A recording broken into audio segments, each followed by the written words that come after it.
To commemorate the founding of New Orleans in 1718, WYES presents this tricentennial moment in celebration of our city's past and present. Open for business year-round were the neighborhood movie theaters, with names such as the Poplar, Britannia, Napoleon, Mecca, and the Fine Arts.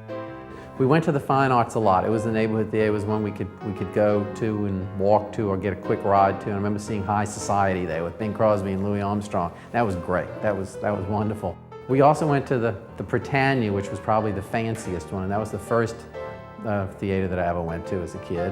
We went to the Napoleon a lot, and occasionally to the Poplar in Carrollton, and occasionally the Tivoli in Broadmoor, and occasionally to the National on Magazine Street, which later became the Plaza.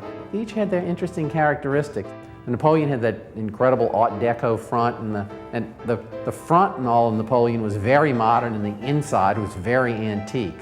The Tivoli was huge. I mean, it was a gigantic theater compared to any of the other ones, and I can remember the Poplar was sort of nice and sedate. The Britannia had a Spanish exterior, but then inside it had this gigantic Rococo sort of chandelier with lots of exposed light bulbs, which looked like the top of the Flying Horse in Audubon Park. The movie shown at the Granada Theater planted the seed for one of the most famous novels set in New Orleans. We used to go all the time. The Technicolor pictures were on Sundays, and black and white movies were on the weekday nights, including Friday night. And that's where I saw Dracula's Daughter, the black and white movie that later inspired me to write Interview with the Vampire. It was as a little girl at the Granada Theater.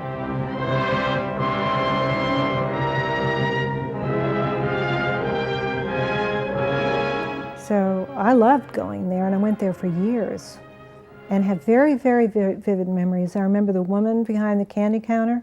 She had curly gray hair, though she was young. And I remember the manager. He was bald, and he always wore a blue suit with a red carnation, and I think he had white socks.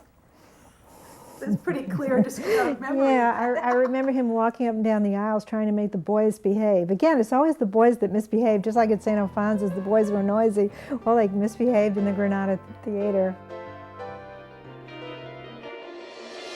WYS's New Orleans Tricentennial Moments are brought to you by the Miro Foundation and presented in association with the historic New Orleans Collection.